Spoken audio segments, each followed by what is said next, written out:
இந்த பாவங்கள் நம்ம பண்ணினது எல்லாமே இந்த ஆடி அமாவாசையில நம்ம உண்மையிலேயே கழிச்சிட முடியுமா? இதற்கான விளக்கம். சூரியரையும் சந்திரனையும் குரு நெருங்கக்கூடிய அமைப்பு இருக்கிறத தான் நாம சிவராஜ யோகம் என்று சொல்கின்றோம்.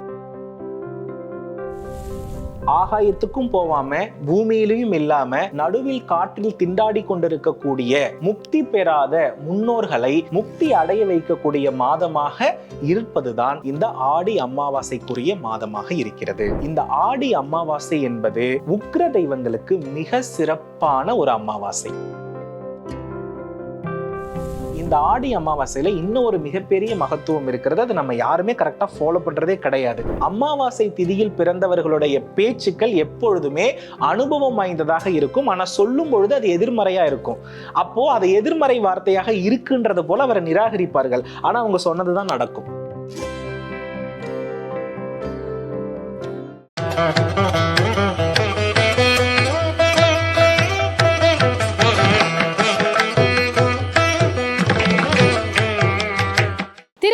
நேயர்களுக்கு வணக்கம். நான் லதா சுப்பிரமணியன். இன்னைக்கு நம்ம கூட இணைஞ்சிருக்கிற சிறப்பு விருந்தினர் பிரணவ வாஸ்து நிபுணர் மற்றும் ஜோதிடர் சிவகு சத்யசீலன் அவர்கள். வணக்கம்.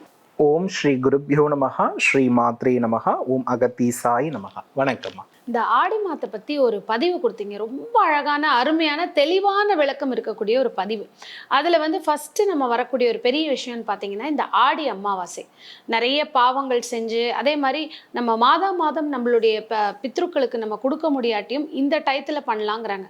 ஸோ அந்த பாவங்கள் நம்ம பண்ணினது எல்லாமே இந்த ஆடி அமாவாசையில் நம்ம உண்மையிலேயே கழிச்சிட முடியுமா? இதற்கான விளக்கம், ஆடி அமாவாசைக்கான மகத்துவம் என்னன்னு நீங்கள் சொல்லுங்கள். அதாவதுமா, நம்ம ஆல்ரெடி சென்ற பதிவிலேயே என்ன கொடுத்திருந்தோம்னா கடக மாதத்திற்குரிய அந்த கடக ராசியின் காரகத்துவத்தை பற்றி நம்ம சொல்லியிருந்தோம். இப்ப கடக ராசினா அதுல சந்திரன் ஆட்சி, குரு உச்சம், செவ்வாய் நீச்சம் அப்படின்னு நம்ம சொல்லியிருந்தோம். இப்போ ஆடி மாதத்துல சூரிய பகவான் எங்கு இருப்பார் அப்படின்னு பார்த்தோம்னா கடக ராசியில தான் இருப்பார். இப்ப இந்த கடக ராசி அப்படின்றதுல குரு உச்சம் அடைகிற ராசியாகவே இருக்கிறது இல்லையா? இப்ப நம்ம நல்லா கவனிச்சு பார்த்தோம்னா சந்திரன் அங்கு ஆட்சி பெறுகிறார். அதோடு கோச்சார சூரியன் இணைகிறார். அதே இடத்தில் குருவும் வலுவடைகிறார். இப்போ சூரியரையும் சந்திரனையும் குரு நெருங்கக்கூடிய அமைப்பு இருக்கிறத தான் நாம சிவராஜ யோகம் என்று சொல்கின்றோம். அதாவது அம்மை அப்பன் முழுவதுமாக பூரண காட்சி கொடுக்கக்கூடிய நிலையாக இந்த அமைப்பு அமைகிறது. இப்போ இதை நம்ம எப்படி ஒரு எக்ஸாம்பிளா எடுத்துக்கலாம்னா, இந்த கடகராசியை குறிக்கக்கூடிய ஆலயமாக இருப்பது திருவையாறு. திருவையாறுல ஐயாரப்பர்னு நீங்க கேள்விப்பட்டிருப்பீங்க.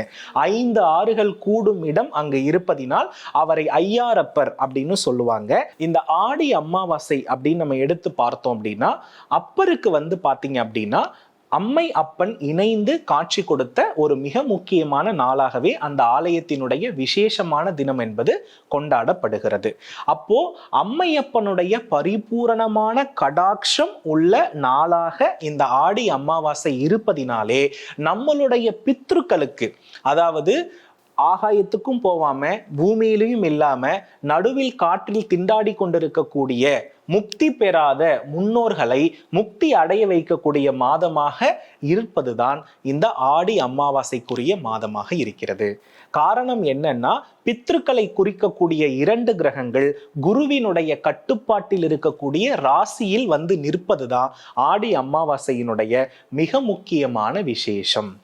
ஆகையினால நம்ம முன்னோர்களுக்கு நாம தர்ப்பணம், அதாவது இருந்தபோது அவர்களை சரியாக கவனிக்கவில்லை என்றாலும், இருந்தபோது அவர்களுடைய சாபத்தை நாம் பெற்றிருந்தாலும் அவர்களுக்கு முக்தி என்பது அந்த அளவுக்கு ஒரு தெளிவாக இருக்காது. ஆகையினால் இந்த ஆடி அமாவாசையில் முழுமையான தர்ப்பணத்தை நாம கரெக்டா ஃபாலோ பண்ணி பண்ணும் பொழுது ஒருத்தர் பல வருடங்கள் நமக்கு பாத்தீங்க அப்படின்னா பித்ரு சாபத்தில் தேங்கி இருந்தாலும் அதை நீக்கக்கூடிய ஆற்றல் இந்த ஆடி அமாவாசைக்கு உண்டு. அது மட்டும் அல்லாது நீர், ஓடை, கடல் இது எல்லாத்தையுமே குறிக்கக்கூடிய ராசியாக வருவது பாத்தீங்கன்னா கடக ராசி தான். அதே போல இந்த கடக ராசியில் சூரியன் சஞ்சாரம் ஆகின்ற பொழுது நதிகள் எல்லாம் புனிதப்படுவதாக ஐதீகம். ஆகையினால இந்த ஆடி அமாவாசையும் கடக ராசியும் வலுவாக இருக்கக்கூடிய நேரத்துல நாம ஆற்றங்கரை, குளத்தங்கரை, கடற்கரையில தான் தர்ப்பணம் கண்டிப்பா கொடுப்போம். இந்த இடத்துல கரெக்டா நம்ம கொடுக்கின்ற பொழுது இந்த பித்ருக்கள் நேரடியாக பகவானுடைய திருவடியில் போய் சேருவதாக அர்த்தம். இப்ப நீங்க நல்லா கவனிச்சு பாத்தீங்கன்னா, ஆறு, குளம், குட்டை இது எல்லாமே இதனுடைய நீர் எங்க போய் சேருதுன்னா சமுத்திரத்தில், அதாவது கடல்ல. கடல் விஷ்ணு பகவானுடைய பாதத்தில் தான் போய் சேருவதாக நம்பிக்கை. அதனாலதான் அவர் பார்க்கடல்ல படுக்கை கொண்டிருக்கிறார். அப்ப என்ன அர்த்தம் அப்படின்னா, இந்த ஆற்றங்கரை, குளத்தங்கரையில் அமர்ந்து, கடற்கரையில் அமர்ந்து நாம் தெளிக்கக்கூடிய அந்த பிண்ட தர்ப்பணமானது நம்மளுடைய பித்ருக்களை பிறவா நிலை தந்து பகவானுடைய பாதத்தில் சரணாகதியான நிலைக்கு கொண்டு சேர்க்கக்கூடிய காலமாகவும் இந்த ஆடி அமாவாசை இருக்கிறது. அது மட்டுமல்லாது இந்த ஆடி அமாவாசை என்பது உக்ர தெய்வங்களுக்கு மிக சிறப்பான ஒரு அமாவாசை. இந்த பில்லி, சூனியம், ஏவல், ஒரு விதமான துர்சக்தி பிரயோகத்தினால் உடல் ரீதியாக பாதிக்கப்பட்டவர்களுக்கு ஆடி மாதம் அமாவாசையில் காளி வழிபாடு மிக சிறந்த நல்ல பலனை கொடுக்கும். இப்ப உதாரணமா, யாருடைய வீட்டில் எல்லாம் துர்மரணம் நிகழ்ந்திருக்கிறதோ, யாருடைய வீட்டில் எல்லாம் கேன்சர் தொற்று இருக்கிறதோ, அவர்கள் அனைவருமே இந்த ஆடி அமாவாசையில் காளி தொடர்புடைய தெய்வங்களை வழிபடும் பொழுது, காளி என்றால் அம்பிகை திரிசூலத்தை பூமியை நோக்கி வைத்திருக்கக்கூடிய அமைப்புல உள்ளவர்களை தான் நம்ம காளின்னு சொல்லுவோம். லீ என்றால் முடிப்பவள்னு அர்த்தம். காளி, நீலி, சூலி, அந்த லீக்கு பொருள் என்னன்னா முடிப்பவள், முடித்து கட்டுபவள்.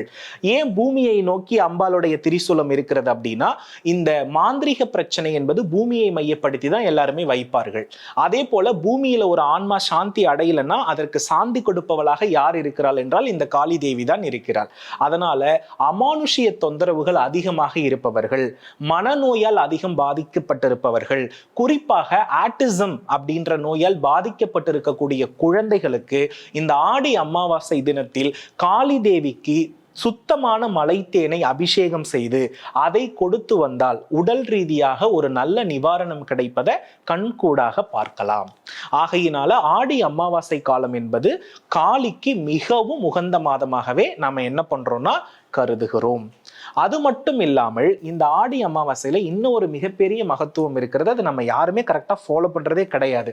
நிறைய பேர் ஆடி அமாவாசைனா குலதெய்வ கோவிலுக்கு போவாங்க. கண்டிப்பா போகக்கூடாது, கண்டிப்பா போகக்கூடாது. அதாவது அமாவாசை என்பது வீட்டிற்குள் வழிபாடு, பௌர்ணமி என்பது வீட்டிற்கு வெளியில் வழிபாடு. அதாவது அமாவாசைக்கும் நம்மளுடைய குலதெய்வத்திற்கும் அதே போன்று பாத்தீங்கன்னா நம்மளுடைய சாந்த ரூபமாக இருக்கக்கூடிய தெய்வத்திற்கும் சம்பந்தமே கிடையாது. ஏன் இதை நம்ம சொல்றோம்னா, அமாவாசை என்பது நமக்கு பித்ருக்கள் வீட்டிற்கு வரக்கூடிய நாள் அப்படின்றதுனால தான் கோலம் கூட போட மாட்டாங்க வாசல்ல. ஏன் தெரியுமா கோலம் போட மாட்டாங்க? கோலம் கூட ஒரு எந்திர வடிவம் என்பதனால்தான். கோலத்துக்கு என்னைக்குமே உயிரோட்டம் உண்டு. நீங்க வாசல்ல ஒரு தாமரை போடுறதே அதுக்கு ஒரு எந்திர பிம்பமாக அர்த்தம். அந்த தடையை மீறி பித்ருக்களால உள்ள வர முடியாது. நம்ம எல்லாருமே கோலம் என்பதை தவறா புரிஞ்சுக்கிட்டு இருக்கோம். அது ஆக்சுவலி தீய சக்தியை வீட்டுக்குள்ள வரவிடாமல் தடுக்கக்கூடிய எந்திரமாகவே கோலம் செயல்படுகிறது. அதனால தான் நம்மளுடைய பாரம்பரியத்துல நம்மளுடைய முன்னோர்கள் பொங்கலா இருக்கட்டும், எந்த விசேஷ நாளா இருந்தாலும் மாக்கோலத்தை வீடு முழுக்க போட்டு வச்சிருப்பாங்க. நீங்க பார்த்திருப்பீங்க. குறிப்பா வாசல் தெளிச்சு கோலம் போடணும், அதுலயும் மாக்கோலம் போடணும் அப்படின்னு சொன்னதுக்கான காரணம் என்னன்னா, இந்த இருள் கிரகங்கள் என்று சொல்லக்கூடிய ராகு, கேது, இந்த சர்ப்ப கிரகங்கள் இருக்கு இல்லையா, அதற்கு முழுவதுமாக பிரீதி தரக்கூடிய இடமாக அது அமைகிறது வாசலில் இருக்கக்கூடிய கோலம். அதே போல சர்பத்தின் வடிவாகத்தான் நம்ம சிக்கு கோலமே போடுவோம். நிறைய பேர் சிக்கு கோலம் என்பது தப்புன்னு சொல்லுவாங்க. ஆக்சுவலி சிக்கு கோலம் என்பது ரொம்ப அவசியம் ராகு கேது பிரீதிக்கு. பாம்பினுடைய வடிவாகவே நிறைய கோடுகள் இருக்கு இல்லையா. இப்ப சர்ப குறியீடை பார்த்தா ஆயுள் வளரும் அப்படின்னா கண்டிப்பா இந்த சிக்கு கோலத்தன்மையும் சர்பத்தினுடைய அமைப்பினுடைய வெளிப்பாடுதான். அதுல 1000 புள்ளி கோலம். சிக்கு கோலம் எந்த பெண் போடுவான்னா மன தெளிவுள்ள பெண்ணாலதான் சிக்கு கோலமே போட முடியும். மனம் சிக்கலா இருக்க பெண் சிக்கு கோலம் போட மாட்டாங்க. அப்போ சிக்கு கோலம் என்பது ஒரு மனம் தெளிவடையக்கூடிய பெண்ணினுடைய அம்சம். சந்திரன் அவங்களுக்கு அவ்வளவு ஸ்ட்ராங்கா இருக்குன்றது அர்த்தம். ஆகையினால கோலம் என்பது அசுரர்கள் வீட்டிற்குள் வருவதற்கு ஒரு மிகப்பெரிய ராகு கேதுக்கு ஒரு தடை.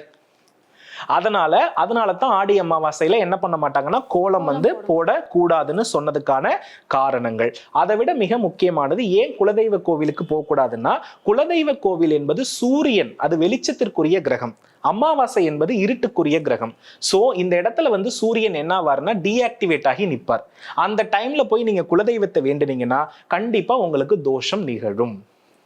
ஆகையினால உக்கிர தெய்வங்களுக்கு மட்டும், சம்ஹார நிலையில் இருக்கக்கூடிய தெய்வங்களுக்கு மட்டும், இருள் கிரகங்களால் அதிக பாதிப்பு இருப்பவர்கள் கட்டாயமா மனித உடலும் மிருகத்தலையும் கொண்ட தெய்வங்களை இந்த ஆடி அமாவாசையில் வழிபட உடல் ரீதியாக பில்லி சூன்ய கந்திருஷ்டி நிலையிலிருந்து மாற்றம் பெறுவார்கள். அதே போல கருப்பு நிற பசுவிற்கு நாம வந்து உணவு அளிக்கின்ற பொழுது அமாவாசையில் பிறந்தவர்களுக்கு ஆடி அமாவாசை தோஷத்தை நீக்கும். அமாவாசை ஒரு மனசுக்குள்ள இருக்கும், அமாவாசையில பிறந்துட்டா அதை வந்து ஒரு நல்ல ஒரு விஷயமா யோசிக்க மாட்டாங்க. ஆக்சுவலி அமாவாசையில் பிறந்தா திருட்டு குணம் இருக்குன்னு சொல்லுவாங்க. அது வந்து திருட்டு குணம், அது வந்து திருட்டு குணம் கிடையாது. அதாவது அமாவாசையில ஒருவர் பிறந்திருக்கிறாங்கன்னா அவர்களுடைய கொள்கையை யாருமே அக்செப்ட் பண்ண மாட்டாங்க. அமாவாசை திதியில் பிறந்தவர்களுடைய பேச்சுக்கள் எப்பொழுதுமே அனுபவம் வாய்ந்ததாக இருக்கும். ஆனா சொல்லும் பொழுது அது எதிர்மறையா இருக்கும். அப்போ அது எதிர்மறை வார்த்தையாக இருக்குன்றது போல அவரை நிராகரிப்பார்கள். ஆனா அவங்க சொன்னதுதான் நடக்கும். அப்ப என்ன அர்த்தம்னா, அதாவது ஆடி அமாவாசையில எந்த அமாவாசையில் பிறந்திருந்தாலும் அவர்களுடைய வாழ்க்கையில் எந்த ஒரு விஷயத்தை நடத்தி முடிக்கிறதுக்குமே தாமதம் இருக்கும். இப்படி அமாவாசை திதியில் பிறந்தவர்கள் சரியாக இந்த ஆடி அமாவாசை வரும்பொழுது கருப்பு நிற பசுவை தானம் கொடுப்பது நன்று. கோவில்களுக்கு வழங்குவது மிக நன்று. அல்லது நல்ல ஒரு ஏழை அதன் மூலம் நல்லா பராமரிப்பார்னா அவருக்கே கொடுக்கலாம். இந்த கருப்பு நிற பசுக்கு வந்து உணவும் அகத்திக்கீரையும் கொடுக்கும் பொழுது அமாவாசையினுடைய முழு கெட்ட பலனும் அவர்களுக்கு விட்டு நீங்கிவிடும். ஆகையினாலே இந்த இடத்துல ஆடி அமாவாசை அப்படி பண்ணணும் இப்படி பண்ணணும் அப்படி விளக்கு போடுங்க அதை நான் சொல்லவல்ல. ஆடி அமாவாசைனா கண்டிப்பா நீங்க போயிட்டு சமுத்திரத்தில் திதி தர்ப்பணமோ ஆற்றங்கரை குளத்தங்கரையில் திதி தர்ப்பணம் கொடுப்பது சுபம். ஆலயத்தோடு தொடர்பில் இருக்கக்கூடிய ஆற்றங்கரை குளத்தங்கரை கடற்கரை மிக நன்று. நேரடியாக உங்க பித்திருக்கள் வந்து விஷ்ணுவுடைய பாதத்துல போய் நேரடியா சரணாகதி அடைஞ்சிருவாங்க. இது முதல் விஷயம். ரெண்டாவது விஷயம் என்னன்னா, ஆடி அமாவாசை என்று கட்டாயமாக குலதெய்வ கோவிலுக்கு செல்ல கூடாது. இது ரெண்டாவது விஷயம். ஆடி அமாவாசையில் பில்லி சூன்யம் ஏவல் மன ரீதியாக பாதிக்கப்பட்டு நோய்வாய்ப்பட்டிருப்பவர்கள் கட்டாயமாக காளி வாராகி நரசிம்மர் இது போன்ற முக்கியமான உக்ர தெய்வர்களை வழிபடலாம். அது மிக நன்று. அதற்கு அடுத்தபடியா அமாவாசை திதியில் பிறந்தவர்கள் ஆடி அமாவாசையில் கருப்பு நிற பசுவை தானம் கொடுப்பதனாலும் கருப்பு நிற பசுவுக்கு அகத்திக்கீரை அதே போல வந்து பச்சை அரிசி வெல்லம் இது போன்ற பொருளை கொடுப்பதினாலும் நாம் நிவாரணம் அடைகிறோம். ஆகையினால ஒரு மனிதனுடைய வாழ்க்கை இருளில் திண்டாடுகின்ற பொழுது எந்த ஒரு பொருளையுமே அவன் தேடி எடுக்க முடியாது. அவன் வாழ்வு வெளிச்சமாக மாற வேண்டும் என்றால் கட்டாயமாக ஆடி அமாவாசை அவருக்கு உதவி செய்யும்.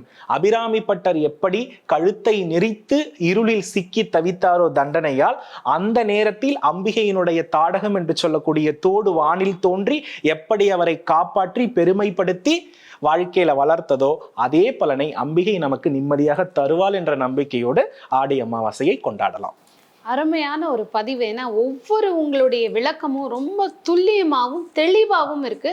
அதற்கான காரணம் ஏன் அப்படின்னு கேட்கக்கூடிய எல்லோருக்குமே வந்து இந்த ஒரு பதிவு பார்த்துட்டாங்கன்னா அடுத்த கேள்வியே அவங்க மனசுக்குள்ள வராது. முக்கியமா வந்து நிறைய பேர் வீட்லயே தான் தர்ப்பணம் கொடுப்பாங்க. ஆடி அமாவாசையா வீட்லயே கூப்பிட்டது நிச்சயமா அது பண்ணப்படாது. ஏன்னா பித்ருக்கள் வந்து தோஷம் அடைந்திருக்கின்ற பொழுது, பித்ருக்கள் வந்து ரொம்ப அதிகமா பாதிக்கப்பட்டிருக்கும் பொழுது நம்ம வீட்டுக்கே வரமாட்டாங்க. அவர்கள் வந்து தேங்கி இருக்கக்கூடிய இடமே நீர் தான். பித்ருக்கள் போய் எங்க தேங்கி இருப்பாங்க? நீர்ல தான் தேங்கி இருப்பாங்க. சோ நீரின் வழியில் தான் அவங்கள நம்ம வந்து சரி பண்ணணுமே தவிர, அதனால வீட்டுக்குள்ள நீங்க தர்ப்பணம் கொடுக்கறதுல துளி கூட பயனில்லை. ரொம்ப அழகா சொல்லியிருக்கீங்க. வீட்டில் பண்ணக்கூடாது, ஆத்தங்கரை குளத்தங்கரை நதியோரம் இருக்கிறதுல தான் வந்து நம்மளுடைய பித்ருக்களை நம்ம வந்து கரையேற்றி விட முடியும்னு சொல்லி ரொம்ப அழகா சொல்லியிருக்கீங்க. இதுவும் ஒரு நல்ல ஒரு பயனுள்ள பதிவாக இருக்கு. பார்க்குற எல்லோருக்குமே ரொம்ப நல்லா இருந்திருக்கும்னு தோன்றது. ஆடி அமாவாசையினுடைய சிறப்புகள் வந்து ரொம்ப அழகா எடுத்து சொல்லியிருக்கீங்க. அடுத்த ஒரு பதிவில் சந்திக்கலாம் சார். நன்றி. நல்லதுமா, நன்றி. வெற்றிவேல் முருகா.